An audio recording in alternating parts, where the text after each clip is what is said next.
आज हामी कुनै साधारण किताबको बारेमा कुरा गर्ने छैनौं। आज हामी त्यो जादुको बारेमा सिक्नेछौं जसले साधारण मानिसलाई असाधारण बनाउँछ।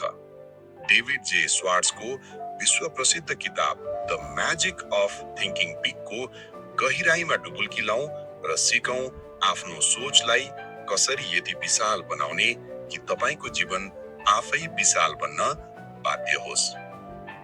च्याप्टर 1 विश्वासको शक्ति।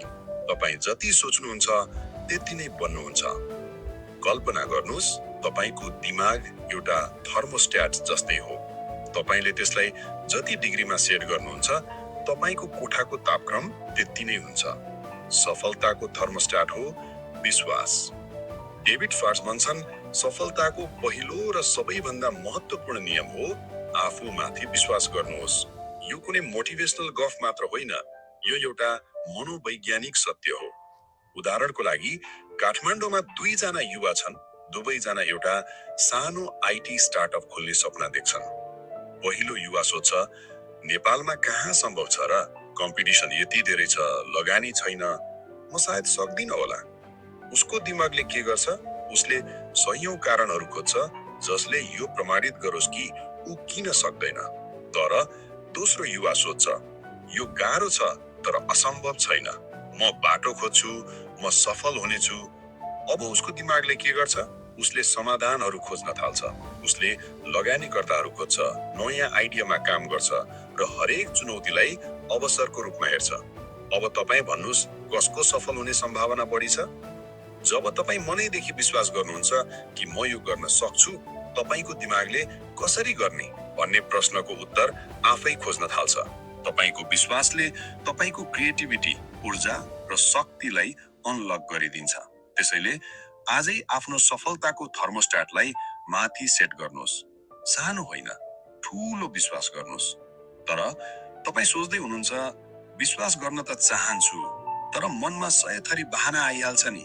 हो, यही हो हाम्रो सबैभन्दा ठूलो शत्रु र लेखकले यसलाई एउटा नाम दिएका छन्, एक्सक्युजाइटिस अर्थात् बहानाबाजीको रोग। च्याप्टर 2 बहानाबाजीको रोगलाई जरैदेखि उखेल्नुहोस्, क्योर एक्सक्युजाइटिस। सफल र असफल मानिसहरूमा एउटा ठूलो फरक हुन्छ।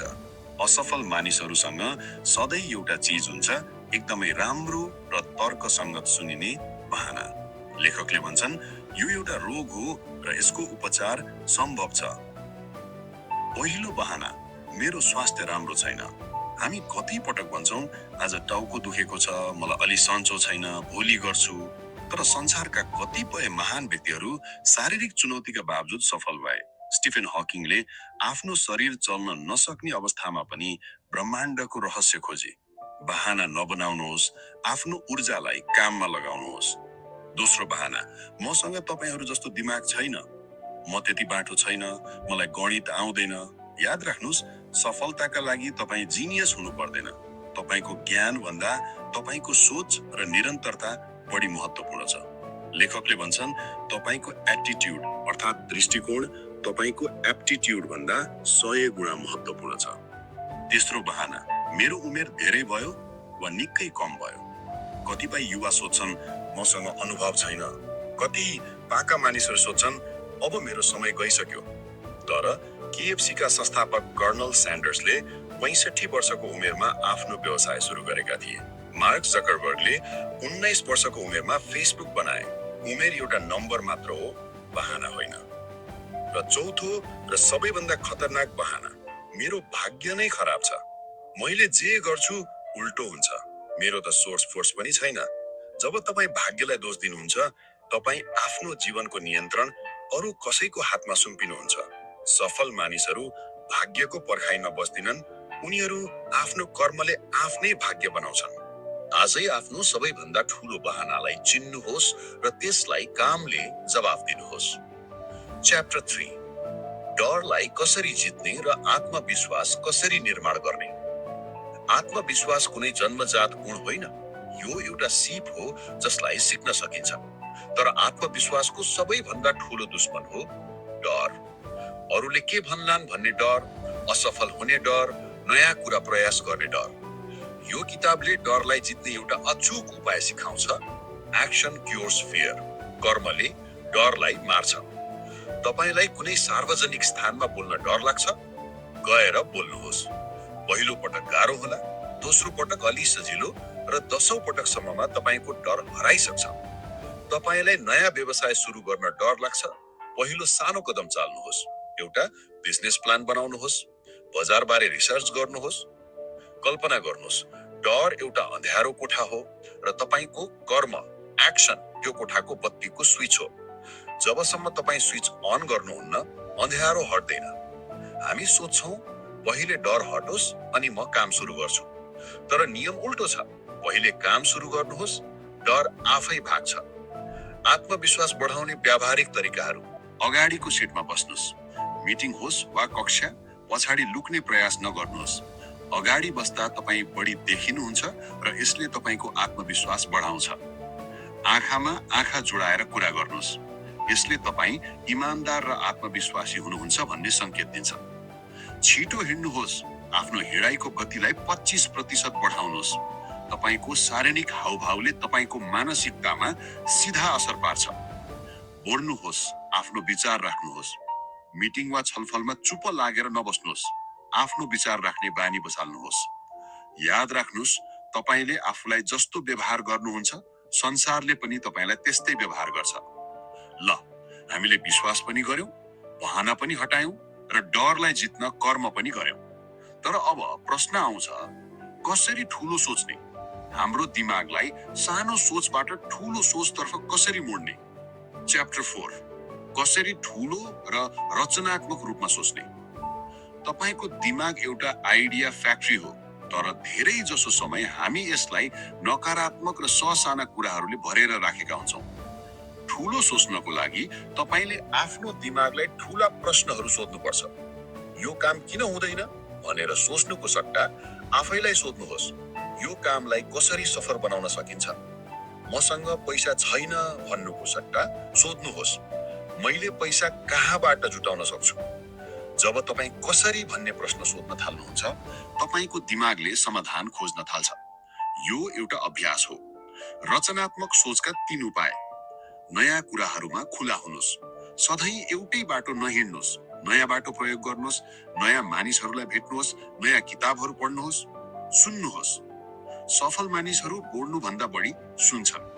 अरूका विचारबाट तपाईले सुनको कणहरू भेट्टाउन सक्नुहुन्छ। प्रश्न सोध्नुहोस्, किन यो यस्तै छ? यसलाई अझ राम्रो बनाउन सकिँदैन? राम्रो बनाउन सकिँदैन? एप्पलका स्टिभ जब्सले यही प्रश्न सोधे। फोन किन यति जटिल छ र आइफोनको जन्म भयो? तपाईको रचनात्मक शक्ति तपाईको भित्रै छ। त्यसलाई सही प्रश्न सोधेर बाहिर निकाल्नुहोस्। च्याप्टर 5, तपाई त्यही हो जस्तो तपाईको वातावरण छ। तपाईले कहिले सोच्नु भएको छ, चिया पसलमा घण्टौं बसेर देश र सरकारलाई गाली गर्ने मानिसहरूको समूहमा बस्दा तपाईलाई कस्तो महसुस हुन्छ? र अर्कोतर्फ आफ्नो भविष्य, नयाँ आइडिया र अवसरबारे कुरा गर्ने मानिसहरूको समूहमा बस्दा कस्तो महसुस हुन्छ? डेभिड स्वार्ट्स भन्छन्, तपाईको वातावरणले तपाईको सोचलाई बनाउँछ वा बिगार्छ। तपाईको वातावरण भनेको तपाईका साथीभाइ, तपाईले पढ्ने किताब, तपाईले हेर्ने सामग्री, सबै कुरा हो। यदि तपाई ठूलो सोच्न चाहनुहुन्छ भने नम्बर 1, नकारात्मक मानिसहरूबाट टाढा रहनुहोस्। उनीहरूलाई गसिपर्स वा ड्रीम किलर्स भनिन्छ। उनीहरू हरेक समाधानमा समस्या देख्छन्। नम्बर 2, सफल र पोजिटिभ मानिसहरूको संगत गर्नुहोस्। त्यस्ता मानिसहरू खोज्नुहोस् जो तपाईलाई प्रेरित गर्छन्, जो तपाई भन्दा अगाडि छन्। उनीहरूको ऊर्जा संक्रामक हुन्छ। नम्बर 3, आफ्नो दिमागलाई सही खुराक दिनुहोस्।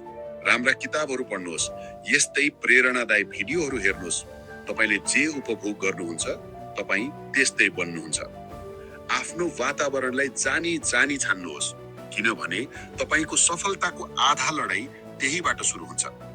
किताबका कुराहरू त सिद्धान्त भए, तर के जाँच्चै ठूलो सोचले जीवन बदल्छ त? आउनुहोस् एउटा यस्तो व्यक्तिको कथा सुनौं जसलाई संसारले हरेक मोडमा अस्वीकार गर्यो, तर उसको सोच यति ठूलो थियो कि उसले संसारलाई नै बदलिदियो। यो कथा हो ज्याक माको। चीनको एउटा सानो गरिब परिवारमा जन्मेका ज्याक मा बाल्यकालमा पढाइमा अत्यन्तै कमजोर गणितमा बारम्बार फेल, विश्वविद्यालयको प्रवेश परीक्षामा 3 पटक फेल, हार्वर्ड बिजनेस स्कुलमा 10 पटक आवेदन दिँदा 10 पटक अस्वीकृत, 30 भन्दा बढी जागिरका लागि आवेदन दिए, सबैमा अस्वीकृत। कल्पना गर्नुस्, केएफसी चीनमा पहिलो पटक खुल्दा 24 जनाले जागिरका लागि आवेदन दिए, 23 जना छनिए, तर 1 जना ज्याकमा अस्वीकृत भए। जब सारा संसारले तपाईलाई भन्छ तिमी काउन लागेका छौ, त्यति बेला आफूमाथि विश्वास कायम राख्न कति गाह्रो होला त। तर ज्याक माको सोच फरक थियो। उनले हार मानेनन्। उनले सोचे संसारले मलाई अवसर दिएन भने म आफ्नै अवसर सिर्जना गर्नेछु। उनले इन्टरनेटको शक्ति देखे र एउटा सानो अपार्टमेन्टबाट अलीबाबाको सुरुवात गरे। सुरुमा कसैले पत्याएन, मानिसहरू हाँस्थे, तर उनको सोच ठूलो थियो। उनी चीनका लागि होइन, सारा संसारका लागि केही गर्न चाहन्थे। र आज त्यही व्यक्ति जसलाई केएफसीले जागिर दिएन, विश्वको सबैभन्दा ठूला कम्पनीहरू मध्ये एकको मालिक बन्यो। यो हो ठूलो सोचको जादु। ज्याक माले हामीलाई सिकाए, तपाईको विगतले तपाईको भविष्य निर्धारण गर्दैन, तपाईको सोचले गर्छ। The magic of thinking big केवल एउटा किताब मात्रै होइन, यो एउटा जीवन जिउने तरिका हो। यसको सार एकदमै सरल छ। ठूलो विश्वास गर्नुहोस्, तपाईको दिमागले बाटो खोज्नेछ। बहानालाई छोड्नुहोस्, नतिजामा ध्यान दिनुहोस्। डरलाई कर्मले जित्नुहोस्, आत्मविश्वास आफै बढ्नेछ। सकारात्मक वातावरण बनाउनुहोस्, तपाईको सोच आफै ठूलो हुनेछ। आज तपाई जहाँ हुनुहुन्छ, जे गर्दै हुनुहुन्छ, त्यसले फरक पार्दैन। तपाईको बैंक ब्यालेन्स, तपाईको डिग्री वा तपाईको पृष्ठभूमि केहीले पनि तपाईलाई रोक्न सक्दैन। यदि तपाईको सोच ठूलो छ भने तपाईको जीवन एउटा खाली क्यानभास हो र तपाईको सोच त्यो ब्रश हो जसले तपाईको भविष्यको तस्बिर कोर्छ। के तपाई सानो सामान्य तस्बिर कोर्न चाहनुहुन्छ वा एउटा विशाल, भव्य र ऐतिहासिक मास्टरपिस? निर्णय तपाईको हो। यदि आजको यो भिडियोले तपाईको सोचलाई 1 इन्च मात्र पनि ठूलो बनाउन मद्दत गर्यो भने आफ्नो प्रतिबद्धता जनाउन कमेन्टमा लेख्नुहोस्, म ठूलो सोच्छु, ठूलो बन्छु। यस्तै प्रभावशाली किताबहरूको सार सरल नेपालीमा सुन्न र आफ्नो जीवनलाई अर्को स्तरमा लैजान चाहनुहुन्छ भने च्यानललाई सब्स्क्राइब गर्न नभुल्नुहोस् र यो घण्टी पनि बजाउनुहोस् ताकि तपाईले कुनै पनि भिडियो नछुटाउनुहोस्। यो भिडियोलाई लाइक गरेर हाम्रो हौसला बढाउनुहोस्। अर्को भिडियोमा भेटौँला। धन्यवाद।